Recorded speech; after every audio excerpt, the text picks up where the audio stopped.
प्रिय विद्यार्थियों, आप सभी लोगों का स्वागत है आपके अपने YouTube channel DJ sir maths पर। बहुत ही मोस्ट इंपॉर्टेंट होने वाला ये सेशन, क्योंकि यहाँ पर हम लोग बात करने वाले हैं भौतिक का। ये बहुत ही most important model paper editions और आपका ये प्री बोर्ड का जो पेपर एडिशंस, ये पेपर बहुत ही मोस्ट इंपॉर्टेंट है और पेपर में प्रश्न बहुत जो है ज्यादा इंपॉर्टेंट है।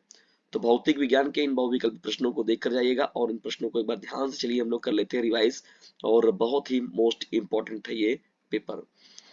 देखिए दोस्तों, जब घर्षण से किसी वस्तु को, यानी जब किसी वस्तु को आवेशित किया जाता है, घर्षण से किसी वस्तु को आवेशित किया जाता है तो क्या होता है? तब वस्तु का भार क्या होता है? भार या द्रव्यमान। तो देखिए दोस्तों, बढ़ या घट जाता है। ठीक है, तो ये ऑप्शन आपका जो होगा आपका राइट आंसर हो जाएगा। देखिए प्रश्न क्या है। एकल झिर्री के विवर्तन में जिसकी चौड़ाई a तथा प्रकाश की तरंगदैर्घ्य लैम्डा है, मुख्य उच्चिष्ट व प्रथम निम्निष्ट के बीच की कोणीय दूरी थीटा होगी, क्या होगी? तो ये होगा दोस्तों lambda by E. Lambda by E जो होगा इस प्रश्न का राइट आंसर हो जाएगा। ग प्रश्न की ओर हम लोग जब बढ़ते हैं तो किरचॉफ का धारा नियम जो होता है किसके संरक्षण के परिणाम स्वरूप होता है? तो ये होता है डिस्टेंस आपका आवेश, यानी आवेश के संरक्षण के सिद्धांत पर जो काम करता है वो किरचॉफ का धारा नियम होता है। नेक्स्ट प्रश्न की ओर मुझे बढ़ते हैं। देखिए यहाँ पर घ प्रश्न की ओर 50 हर्ट्ज आवृत्ति वाली प्रत्यावर्ती धारा शून्य से अधिकतम मान तक पहुंचने में लगा समय कितना होता है?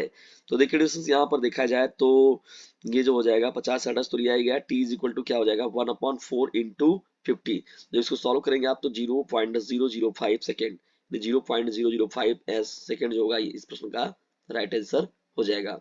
निरोधी विभव पर प्रकाश वैद्युत धारा का मान क्या होता है? तो देखिए डिस्टेंस यहाँ पर होता है शून्य। निरोधी विभव पर जो प्रकाश वैद्युत धारा का मान होता है वो कितने के बराबर होता है? शून्य के बराबर होता है।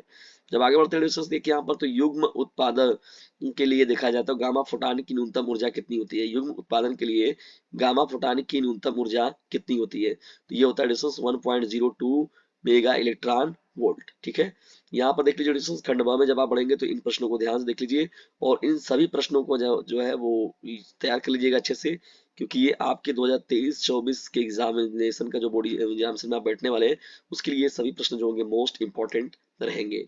ठीक है ना, और निश्चित तौर पर यहाँ से आप लोग को लाभ जरूर मिलेगा। खंड देखिए इस समय जब आप बढ़ते हैं तो इन प्रश्नों को भी देख लीजिएगा जितने भी देखिए यहाँ पर हैं। पेपर थोड़ा टफ भी है आप लोगों का, देखिए क्योंकि इसमें यहाँ पर न्यूमेरिकल वाले भी पार्ट्स है इसमें। फैराडे का विद्युत चुम्बकीय प्रेरण जो है संबंधित नियम लिखिए, ये भी बहुत ही मोस्ट इंपॉर्टेंट प्रश्न है।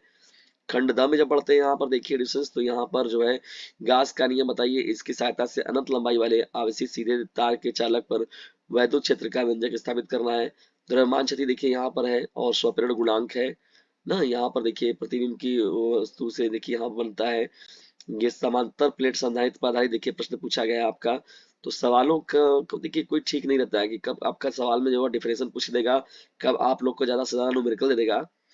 विद्युत चुम्बकीय तरंगे देखिए इसके चार गुण। एलसीआर के लिए प्रतिबाधा का व्यंजन, हाइगेंस तरंग सिद्धांत का उपयोग करते हुए प्रकाश के अपवर्तन का जो है स्नेल नियम, और देखिए ये डिस्टेंस तांबे के तार की लंबाई और उसके बेस पर जो है यहाँ पर जो दिया गया तार का प्रतिरोध और तारों के सिरों के बीच विभवांतर ज्ञात करना।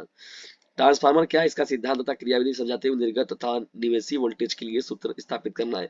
ये प्रश्न भी बहुत ही मोस्ट इंपॉर्टेंट है। इसके अथवा देखिए न्यूमेरिकल वाला पार्ट पूछा गया आप लोगों से। देखिए यहाँ पर जो है विचलन वाला कोण जो है न्यूनतम विचलन कोण का मान निकाला गया है, ये पूछा गया है आपसे। ये भी बहुत ही मोस्ट इंपॉर्टेंट है और इसके अथवा में ये प्रश्न है। इन प्रश्नों का स्क्रीनशॉट मार लीजिए और इसे तैयार अच्छे से कर लीजिएगा। और देखिए बोर मॉडल की परिकल्पना लिखिए तथा सिद्ध कीजिए कि इलेक्ट्रॉन की nवीं कक्षा की त्रिज्या जो होगी n स्क्वायर के समानुपाती होती है। तो बंधन ऊर्जा को परिभाषित कीजिए और प्रति न्यूक्लियर बंधन ऊर्जा की गणना करना है। ठीक है, तो इस तरीके से था ये डिस्कशन। देखिए आप लोग का पेपर आगे जब बढ़ते हैं हम लोग देखिए यहाँ पर ये है आप लोग का देखिए एम्पियर की परिपथ संबंधित नियम, बार बार पूछा जाने वाला प्रश्न ये भी है आप लोगों का। और पीएन सन्नी डायोड को अग्र अभिनत तथा उत्क्रम अभिनत में किस प्रकार जोड़ते हैं?